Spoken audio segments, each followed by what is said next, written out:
누가복음 18장 1절로 8절 교독합니다. 한 절씩 번갈아 읽도록 하겠습니다. 누가복음입니다. 18장 1절을 제가 먼저 시작합니다. 예수께서 그들에게 항상 기도하고 낙심하지 말아야 할 것을 비유로 말씀하여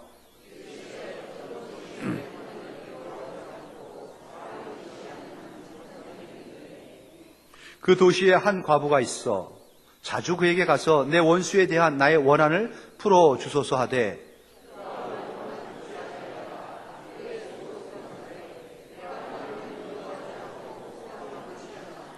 이 과부가 나를 번거롭게 하니 내가 그 원한을 풀어주리라. 그렇지 않으면 늘 와서 나를 괴롭게 하리라 하였느니라. 하물며 하나님께서 그 밤낮 부르짖는 택하신 자들의 원한을 풀어주지 아니하시겠느냐? 그들에게 오래 참으시겠느냐? 내가 너에게 이르노니 속히 그 원한을 풀어주시리라. 그러나 인자가 올 때에 세상에서 믿음을 보겠느냐 하시니라. 아멘. 네, 사랑하는 성도들, 한 주간도 주의 은혜 가운데에 평안하셨습니까? 네, 풍성한 은혜가 여러분의 삶 가운데 넘치기를 또 소망해 보고요. 우리가 아무것도 안 했는데 봄이 왔죠? 네, 성큼 다가왔습니다. 갑자기 들이닥친 것처럼 봄이 우리 가까이 왔어요. 얼마나 마음이 가벼워지는지. 괜히 설레죠? 봄 그러면은 나만 설렌가? 봄과 함께 이 계절 앞에 모든 게 새로워졌습니다. 하나님께서 운영하는 자연 법칙이 있죠. 우리로 하여금 새로워지라는 것입니다. 하나님 은혜 가운데에서 우리 또한 이 새 계절 앞에 새 마음과 또 새로운 다짐과 각오로 새롭게 시작해야 됩니다. 새 학기가 시작됐어요. 우리 아이들이 전부 새 학년이 돼서 새 학교, 새 선생님, 새 친구를 만납니다. 그들이 새로운 마음으로, 새로운 다짐과 각오로 새롭게 임하지 아니하면은 어떻게 정화할 수 있겠습니까? 성도들도 영적인 새로움이 늘 충만하고 추구되어져야 되는데, 유명한 마르틴 루터가 이러한 말을 남겼습니다. 성도의 새로운 영적 인식은 두 근원으로부터 본질적인 것을 샘솟듯 솟아나게 한다. 두 근원으로부터 본질적인 아주 깊은 생수의 그것이 터져오르게 만드는 겁니다. 두 근원이 뭘까요? 그것은 바로 기도와 말씀이다 라고 소개해 줍니다. 기도와 말씀, 성도가 새로워질 수 있는, 성도가 저 깊은 곳에서 본질적으로 변화되어 새로운 샘수순 가운데에 솟구쳐 올라갈 수 있는 그 힘, 기도와 말씀 외에는 없습니다. 그거 외에 다른 데서 뭔가를 찾을 때에는 실망할 겁니다. 은혜 받을 수 있는 유일한 수단 두 가지입니다. 기도와 말씀. 잘 새기시기 바랍니다. 새학년에 올라갔더니만 옛날 책 들고 공부하겠다. 참 어리석지 않겠습니까? 새 사람이 됐고 그리스도 안에서 새로움을 추구한다. 우리에게 주신 말씀이라는 주님의 그 은혜의 경전이 있습니다. 말씀 안에서 주님의 뜻과 길을 찾고 물어야 됩니다. 그리고 그 말씀이 내 안에 체화가 되고 그 말씀이 내 삶 가운데 드러나는 그 역사가 있기 위해서는 반드시 기도하셔야 되는 겁니다. 기도하는 성도들, 말씀 가운데 길을 찾고 뜻을 구하는 자들, 늘 새로움이 그 안에서 본질적인 솟구침의 그 은혜가 넘쳐 흐르라 믿습니다. 기도가 멈추면 안 됩니다. 기도는 심장과 같다 하지 않습니까? 여러분의 심장의 고동소리, 의식을 못해도 뛰고 있습니다. 심장이 만약에 멈췄다, 그러면은 아무리 멀쩡한 사람이라도 죽은 사람이라고 합니다, 우리는. 대답이 없는 사람, 반응이 없는 사람. 심장이 중요한 것이죠. 심장이 불규칙적으로 뛴다. 문제가 있는, 건강에 문제가 있는 적신호가 온 거 아니겠습니까? 숨을 내쉬는데 내뿜질 않습니다. 옆에서 건드렸더니만 문제가 있습니다, 여러분. 심장은 정기적으로 끊임없이 박동이 돼야 됩니다. 성도가 기도가 멈췄다. 기도가 불규칙하다. 기도가 깊게 하는 듯 하더니만은 뚝 붙여가지고 다음이 이어지지 않는다. 뭔가 건드려야지. 자극을 줘야지. 그때서야 휴 하고 또 숨을 쉰다. 그렇다면은 문제 있는 성도입니다. 영적으로 아픈 성도예요. 심장처럼 끊임없이 우리의 기도는 박동쳐야 됩니다. 사실 기도는 쉬운 일이 아닙니다. 기도하는 게 쉽지 않죠. 많은 기도의 선배들이 또 용사들이 하는 이구동성의 말이 있습니다. 기도는 전투고 기도는 노동이다. 전투하는 것 같대요. 치열한 거죠. 노동 같답니다. 아주 고된 겁니다. 그렇기 때문에 기도는 힘 있을 때 해야 합니다. 내게 힘이 남아있다. 기도할 힘인 줄 아시고 기도해야 됩니다. 기도는 그래서 건강이 있을 때 기도하는 겁니다. 조금 더 젊었을 때 기도하는 겁니다. 내 두 다리가 움직일 때 기도하는 겁니다. 내 입이 멈추지 않고 말할 수 있을 때 기도하는 겁니다. 기도해야 할 때 기도해야 되는 거예요. 전투하듯이 노동하듯이 힘써야 됩니다. 아무리 하고 싶어도 못할 때가 있습니다. 그때는 늦죠. 구원은 은혜로 받습니다. 복은 구해야 받는 거예요. 가만히 있어서 복 받는 성도 본 적이 없습니다. 구해야 복이 오는 겁니다, 여러분. 성도가 주님을 만나 신앙생활을 하죠. 교회생활을 합니다. 신앙생활이 길어지면은 같이 길어지는 게 있어요. 기도 시간입니다. 말씀 보는 시간입니다. 신앙이 깊어지면 같이 깊어지는 게 있습니다. 기도가 깊어지고 말씀이 깊어집니다. 같이 세지는 게 있어요. 기도가 세지고 말씀이 세지는 겁니다. 그래야 성숙하고 성장하는 성도가 되는 것이죠. 세월만 흘러갔다 그래가지고 번듯한 성도 되지 않습니다. 증거는 그겁니다. 기도가 깊어지고 기도가 길어지고 기도가 강도 있게 하나님 앞에 점점 큰 기도가 나와야 되는 것입니다. 기도에서 성령 충만해야지, 기도에서 은혜 충만해야지 하나님의 말씀대로 살 수 있는 것이 성도입니다. 성령 충만하고 은혜 충만해야 하나님 중심으로 하나님을 섬기며 살 수 있게 되는 것입니다. 우리는 다 양과 같다는 거 주님의 말씀을 잊지 마십시오. 양 같습니다. 순한 양이 아니라 지 멋대로 하고 싶어하는 양이죠. 제 갈 길로 다 가는 양입니다. 궁금하면 호기심을 못 이겨서 아무데나 기웃거리고 위험인지 불안인지도 모른 채 그냥 여기저기 헤매고 아무거나 주워 먹기 잘하는 양과 같은 속성을 갖고 있습니다. 그래서 목자의 음성을 들어야 됩니다. 목자를 바라봐야 됩니다. 목자를 따라가야 됩니다. 기도와 말씀으로 우리의 목자 되신 예수님과 우리는 관계 속에서 깊어져야 되는 것이죠. 그래야 늘 푸른 초장과 쉴만한 물가 가운데에서 그 시냇가에 심은 나무같이 시절을 쫓아 때에 맞는 결실 열매를 맺어가는 풍성하고 넘치는 그러한 인생이 될 수 있는 것입니다. 기도를 하게 되면은 심장처럼 기도해야 됩니다.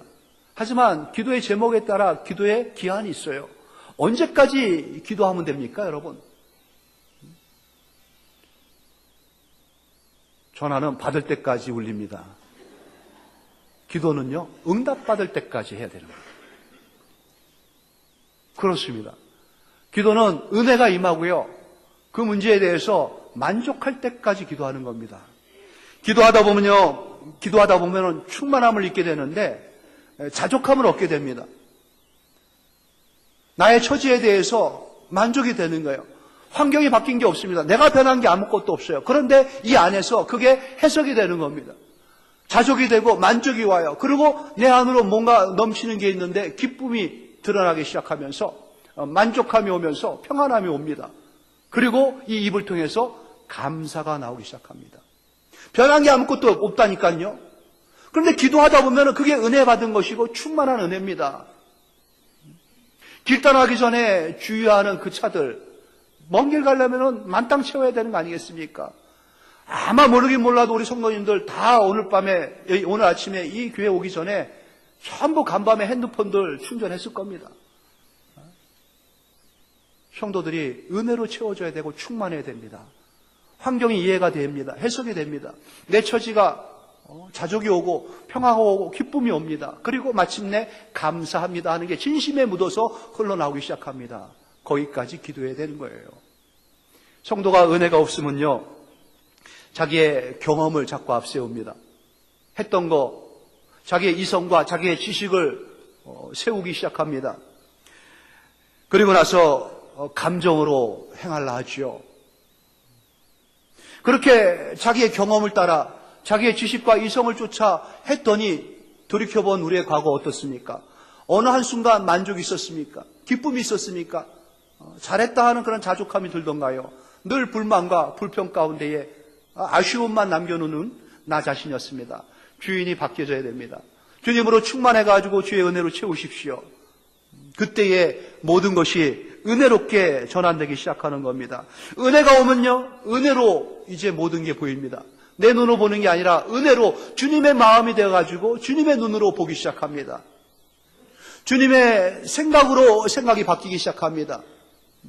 주님의 말씀하심을 따라 말하기 시작합니다. 주님이 하시는 것처럼 하기 시작하는 거예요. 그렇게 보여질 때에 우리는 자족함이 되는 겁니다. 평화가 있고 기쁨이 있는 거예요. 그렇게 기도해야 됩니다. 그러한 성도로 기도로 무장되지 아니하면은 참 힘듭니다. 세상 사는 게 세상 사람처럼 살면 쉽겠죠. 성도가 세상에서 세상 사람처럼 사는 것만큼 어려운 것도 없습니다. 참 어설픈 사람 돼버리고 맙니다. 기도를 통하여 하나님의 사람으로 무장하고 채워져서 충만한 은혜로 해내야 됩니다. 주님이 말씀하셨죠. 기도 외에 다른 것으로는 이런 종류가 나갈 수 없느니라. 성도로 온전하기 위해서 기도해야 됩니다. 기도 외에 다른 방법은 없다라는 말씀이에요. 우리가 잘 알고 있는 기도의 사람 중에 인내의 대명사가 있죠. 모든 시험과 모든 환난 가운데서 하나님 앞에 기도하며 인내로 이겨냈던 복의 그 근원과 같은 사람, 욥이라는 인물이 있습니다. 욥. 그는 굉장히 복받은 사람이었어요. 충만한 은혜로 많은 사람들에게 선의 영향력을 끼치는 그러한 인생이었죠. 어느 날 사탄이 보고 시비를 걸기 시작합니다. 그런데 그 장면을 다시 한번 잘 생각해 봐야 됩니다. 욥이 어떻게 해서 그렇게 충만한 은혜에 넘치는 인생이 되어졌는지 사탄이 와서 시비할 때의 대목을 주목해서 보십시오. 욥기 1장 9절로 10절 말씀이에요. 사탄이 여호와께 대답하여 이르되 욥이 어찌 까닭 없이 하나님을 경외하리이까? 왜 걔가 그렇게 기쁜지, 왜 그렇게 은혜 가운데 충만한지 다 이유가 있는 거 아니겠습니까? 그 이유가 뭐랍니까? 주께서 그와 그의 집과 그의 모든 소유물을 울타리로 두르심 때문이 아니니까. 하나님께서 복 주셔서 그렇죠. 하나님께서 지켜주셔서 그렇죠. 울타리가 되어주셨으니까 그런 거 아니겠습니까? 주께서 그의 손으로 하는 바를 복되게 하사 그의 소유물이 땅에 넘치게 하였음이니이다. 그러니 그가 하나님을 경외하는 백성, 온전한 듯한 그러한 성도의 모습 당연한 거 아닌가요? 사탄도 아는 거예요. 우리만 몰라요. 하나님께서 울타리가 되어주셨다는 걸 말이죠. 그와 그의 집과 그의 모든 소유물, 욥을 지키고 보호해 준 겁니다. 그의 집은 뭡니까? 자녀지요. 그냥 자녀 손들을 하나님께서 복되게 하시고 귀하게 하시고 온전하게 자라게 해주시는 거예요. 멋지게 성장시켜 주시는 거예요. 그의 소유물들, 그가 손대하는 모든 사업과 생업에 있어서 물질을 할 수 있는 모든 것들, 어떻게 그렇게 부유해가지고 넘치나? 욥이 부지런한 줄 알았어요. 욥이 지혜로운 사람이고 머리가 잘 비상한 사람인 줄 알았어요. 사탄은 알고 있어요. 하나님께서 울타리가 되어주셨기 때문에 그런 거 아니냐. 하나님께서 울타리가 되어주셨기 때문에 그렇다는 것을 기억하시기 바랍니다. 광주에 지방청장을 했던 한 분이 아침에 출근 시간이 됐는데 출근을 안 합니다. 청장실이 발칵 뒤집혔죠. 소식은 들은 거 있냐? 없습니다. 연락해봐라. 전화를 해도 연락이 안 됩니다. 그래서 비서관이 관사로 뛰어갔습니다. 문이 잠겨가지고 비상키를 가지고 열고 들어갔습니다. 안 계신 거예요. 근데 보니 화장실에서 인기척이 납니다. 들어보니까는 세면기에, 샤워기에서 물이 샥 쏟아지는 게, 샤워하시느라고 늦나 보다. 기다려도 안 나와요. 두들겼어요. 대답이 없습니다. 문을 빼끔 열고 들어갔더니만은 샤워기에 물은 틀어져 있는데 욕조에서 그냥 앉아가지고 피를 흘리면서, 코피를 흘리면서 창백하게 죽어 있는 겁니다. 심장마비로 죽은 거예요. 샤워하다가. 어젯밤에 저도 샤워했습니다. 아무 일도 안 일어났어요. 얼마나 감사한지요. 성도의 병문안을 갔는데 화장실에서 미끄러져서 넘어져가지고 다치셨어요. 골절이 온 겁니다. 얼마나 안타까운지요. 근데 성도가 뭐라 하는지 압니까? 머리 안 다친 게 얼마나 감사한지요. 그러면서 손가락질합니다. 저분은 넘어졌는데 머리를 다쳐가지고 고생을 한다는 거예요. 화장실에서 미끄러져가지고 뇌진탕으로 죽은 사람이 숱합니다. 화장실을 제가 몇 번 왔다 갔다 했는지 몰라요. 하나님께서 우리의 생사화복을 주관하시는 분이다. 그것을 믿습니까, 여러분? 하나님은 우리의 생사화복의 주관자십니다. 하나님께서 울타리가 되어주지 않으신다면은, 하나님께서 손을 거둬버리신다면은요, 네 마음대로 한번 해봐라. 그랬더니 건강이 무너져 버립니다. 자녀들이 하나둘씩 죽어 나자빠지기 시작합니다. 재물이 여기저기서 빵꾸가 나기 시작하는데, 부도가 나기 시작하는데, 순식간에 잿더미에 앉은 인생이 되어버립니다. 기아적 조각 가지고 몸이 다 끌적끌적하면서 비참한 지경에 누워버리는 그런 인생이 되고 마는 것이죠. 하나님께서 우리의 울타리가 되어주시는 겁니다. 하나님께서 우리를 지키고 보호해 주시는 겁니다. 생사화복을 주님께서 임의로 주관하시고 성도들을 그렇게 보호해 주시는 거예요. 구하는 자에게 복을 주시는 하나님이시죠. 그렇기 때문에 우리는 하나님께 구해야 하는 겁니다. 매일같이 순간순간마다 하나님의 인도하심, 보호하심, 지켜주심을, 충만케 하심을 받아 누려야 되는 것이죠. 기도할 때마다 잊지 말고 기도해야 할 기도 제목이 하나 있습니다. 기도하는 성도 되게 해달라고. 기도의 영을 부어주시옵소서. 기도의 은혜 받은 자 되게 해주십시오 하고 기도하십시오. 잊지 말고 기도하시기 바랍니다. 이런 것 저런 것 구하기 전에 또 구한 후에 그렇게 주님과 기도로 짜져야 됩니다. 기도로 결속되어져야 됩니다. 기도로 깊어져야 되고 기도로 길어져야 되고 기도로 강한 성도가 되어야 되는 것입니다. 기도할 때에 기도의 응답이 옵니다. 기도의 응답이 더디다고 실망할 거 없습니다. 오늘 주님이 하신 말씀이 무엇입니까? 낙심하지 말고 항상 기도하라는 겁니다. 실망하지 말고 기도해야 되는 겁니다. 낙심하지 말고 계속 기도해야 되는 겁니다. 예수님께서도 그 모습을 보여주셨죠. 계속 기도하는 모습을 보여주셨습니다. 실망하지 아니하고 기도하는 모습을 보여주셨습니다. 그리고 제자들에게도 가르치셨어요. 뭘 가르치셨습니까? 기도의 방법을 가르치셨어요. 제자들에게 명령하셨습니다. 기도하라고 명하셨어요.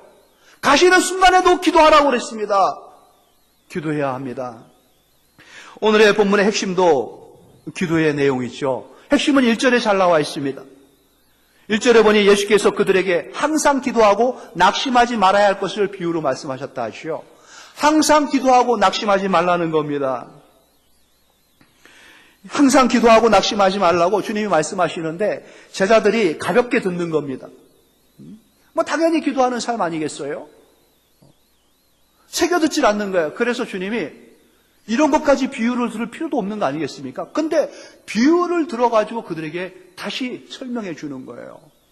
우리 일상생활에서 흔히 볼 수 있는 그 사건을 통해서 천국의 진리를 다시 한번 각인시켜 주는 겁니다. 우리들에게 말이죠. 성도의 기도응답에 대한 교훈을 하시면서 한 과부의 원한에 끈질긴 기도로 결국 응답받았다라는 것을 소개해 주시고 계십니다.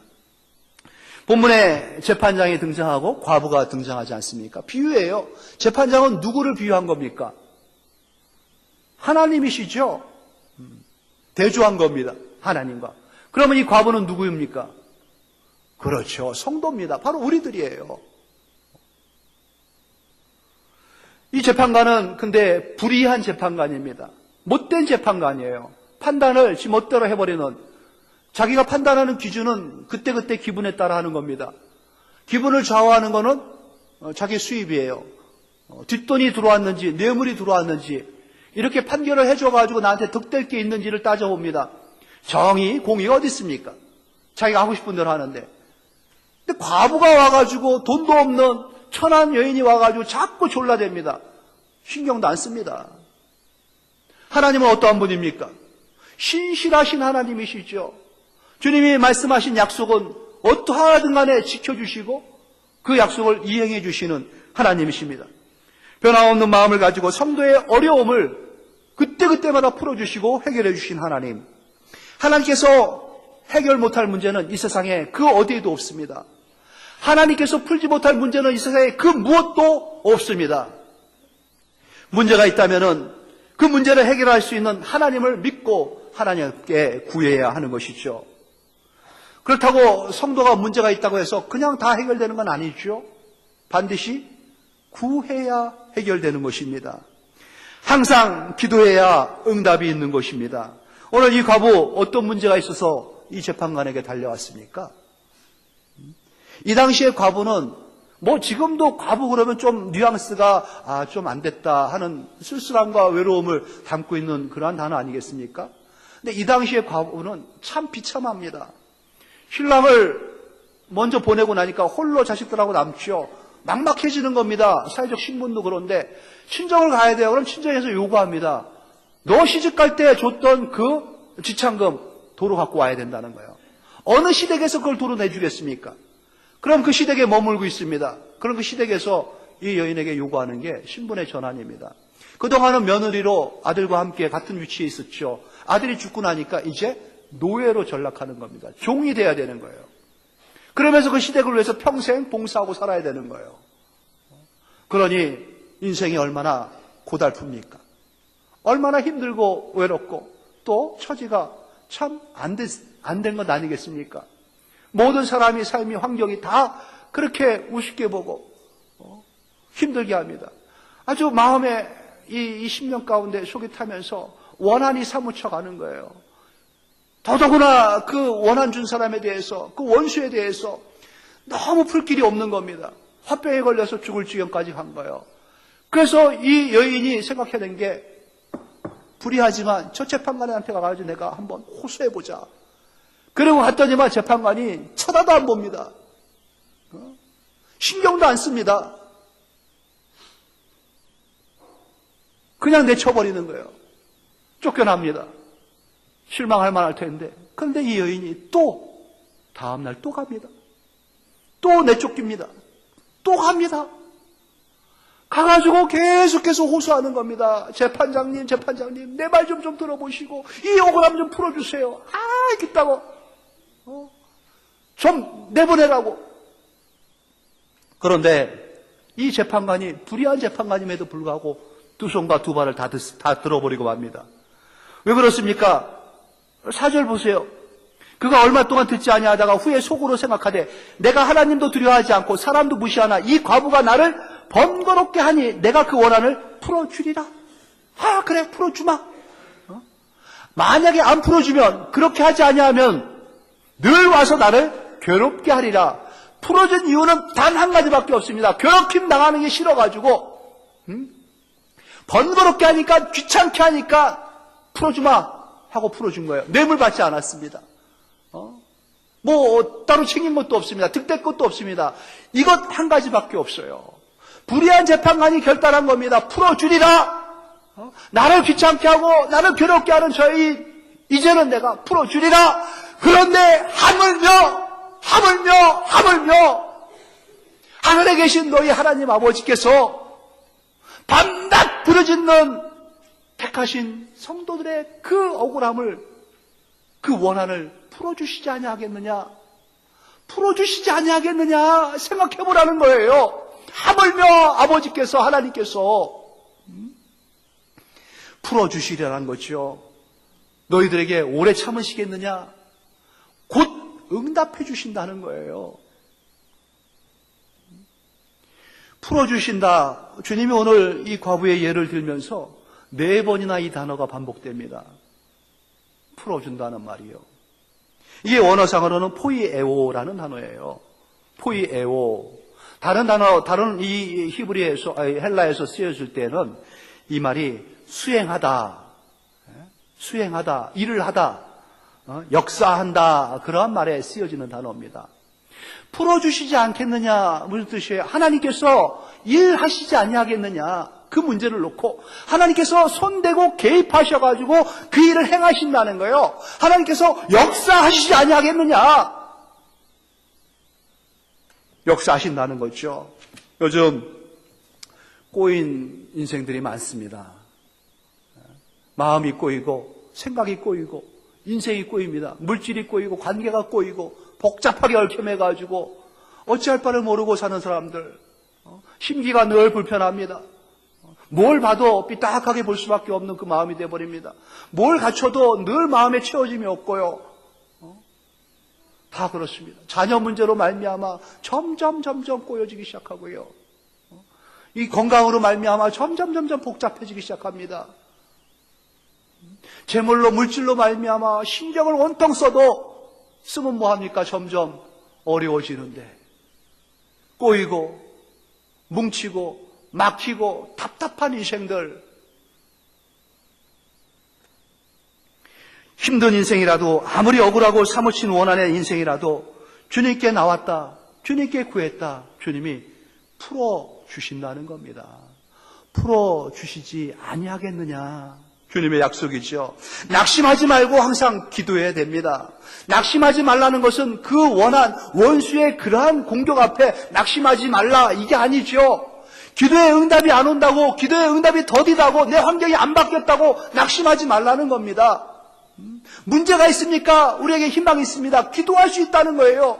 기도하면서 왜 낙심하느냐? 기도할 수 있는데 왜 낙담하느냐? 기도하면서 왜 낙심하냐는 거예요. 낙심할 이유가 없습니다. 기도하고 있다면 그것은 바로 응답의 시작인 것이죠. 하나님께서 들으십니다. 때가 되면 응답하시는 하나님이셔요. 반드시 응답하시는 하나님이십니다. 그러기에 힘들고 어려울 때에 사람 찾아다니지 마시고요. 혼자 여기저기 고민하면서 이런 거 저런 거 정보 수집하고 들쑤실 거 없습니다. 하나님께 나오면 됩니다. 하나님께서 가르쳐 주시고 하나님께서 인도하시고 하나님께서 풀어주십니다. 하물며 하나님께서 풀어주시지 아니하겠느냐? 너희에게 오래 참으시겠느냐? 내가 너희에게 이르노니 속히 그 원한을 풀어주시리라. 주님의 약속이에요. 환난을 당했습니까? 시편 50편 15절에 말씀하죠. 환난 대처법입니다. 환난 날에 나를 부르라예요. 환난을 부르는 게 아닙니다. 하나님을 부르는 거, 주 예수의 이름을 부르는 겁니다. 내가 너를 건지리니 네가 나를 영화롭게 하리라. 보증된 하나님의 약속입니다. 성도들이 위급할 때 생각해야 할 번호가 있다 그랬죠. 예레미야 333. 같이 한번 크게 외쳐보겠습니다. 예레미야 33장 3절입니다. 시작. 너는 내게 부르짖으라. 내가 내게 응답하겠고 내가 알지 못하는 크고 은밀한 일을 내게 보이리라. 하나님 앞에 나와서 부르짖을 때 하나님께서 응답하신다고 약속하셨습니다. 너도 알지 못하는, 미처 네가 깨닫지도 못하는 그것을, 그 은밀한 것을, 그 기미한 것을, 귀한 것을 내가 내게 나타내게 하리라. 쓱. 그러니 돌아보면은 하나님께서 그렇게 역사하셨구나, 그렇게 하나님께서 개입하셔가지고 손대셨구나, 풀어주셨구나 하는 것들이 여러분의 인생에 온통 깔려있는 것들 아니겠습니까? 그런데 왜 지금 그 문제 가지고 꼬인 것처럼 답답해가지고 포기하고 사는지요? 낙심하지 말고 계속 항상 쉬지 말고 기도하시기 바랍니다. 끝까지 기도하시기 바랍니다. 하나님 앞에 나가 기도할 때에 주님이 주신 이 약속들을 붙잡고 기도하셔야 돼요. 이렇게 주님이 말씀하셨는데도, 예를 들어가지고 비유까지 들어가지고 그렇게 말씀을 우리에게 주셨는데도 못 믿는 사람들이 있어요. 주님이 답답해서 하신 마지막 말씀이 뭡니까? 그러나 인자가 올 때에 세상에서 믿음을 보겠느냐? 이렇게 믿고 기도하는 끈적인 성도들을 만날 수 있겠느냐? 혀를 차시는 소리를 들으시기 바랍니다. 믿는 자를 찾고 계십니다. 끝까지 응답을 받기 위하여 기도하는 성도들을 찾고 계십니다. 믿고 기도하는 성도들 되시기 바랍니다. 주님께서 약속하신 그 약속을 믿고 항상 기도하며 낙심하지 마시고요. 낙심을 이겨가면서 계속 부르짖고 기도하시면서 모든 묶임의 풀림을 받고 모든 막힌 것들이 다 뚫어지면서 새 계절, 샘솟듯 솟아나는 이 새 계절 앞에 여러분의 인생도 솟구쳐 올라가는 솟아나는 샘물과 같이 풍성해서 넘쳐서 이 계절에 맞는 풍성한 열매가 왕성하게 주렁주렁 넘칠 수 있는 승리의 성도들, 능력의 성도들, 하나님의 기쁨의 성도들, 만족의 성도들 되시기를 우리 주 예수님의 이름으로 축원합니다. 함께 기도합니다. 사랑하는 성도 여러분, 혹 꼬이고 막히고 답답한 그런 어려움들이 있으니까 이제 기도하십시오. 하나님 앞에 구하시기 바랍니다. 부르짖으며 기도하십시오. 내가 내게 응답하리라고 했습니다. 네가 알지 못하는 크고 은밀한 일을 네게 보여주마 약속하셨습니다. 내가 너를 건지리라 했고요. 네가 나를 영화롭게 할 것 아니냐고 약속하셨습니다. 하물며 하나님께서 부르짖는 택하신 자들의 원한을 풀어주지 아니하겠느냐. 우리 같이 한번 잠시 기도하는 시간 갖도록 하겠습니다. 한 목소리로 함께 기도합니다. 하나님 아버지 은혜 감사합니다. 오늘 주신 이 귀하고 은혜 복된 말씀 하나님 우리 마음을 받습니다. 하나님 밤낮 부르짖는 택하신 자들의 원한을 풀어주지 아니하시겠느냐. 하나님 아버지 자녀로 인해서 환경으로 인해서 물질로 말미암아 관계로 말미암아 얽히고 설키고 하나님 꽉 막혀있는 답답한 인생들 주님 앞에 호소합니다. 주님 앞에 부르짖습니다. 하나님께 내놓습니다. 하나님 아버지 들어주시고 응답하여 주시마 약속하신 대로 하나님 응답하여 주시옵소서. 환난 날에 나를 부르라 약속하신 주님, 내가 너를 건져주리라, 내가 나를 영화롭게 하리라 약속했사오니 주님 앞에 간절한 마음을 가지고 부르짖고 나갑니다. 성도들 하나님 이 말씀을 이제 들었사오니 포기하지 말고 낙심하지 말고 계속해서 쉬지 말고 기도하여 응답받는 성도들 되게 해주시옵소서. 우리의 기도가 잘못된 거라면 고쳐주시고 하나님 앞에 온전함이 올 때까지 하나님 우리에게 만족 주시고 이 모든 것들이 이해가 되고 해석이 되면서 감사로 하나님 바뀔 때까지 하나님 끊임없이 기도하는 우리 모두가 되게 해주시옵소서. 하나님 감사합니다. 이 모든 것 울타리가 되어주시고 지켜주시니 감사하신 하나님, 하나님의 은혜와 능력의 손에 믿고 맡긴 것 들어주시옵소서. 예수님의 이름으로 기도합니다.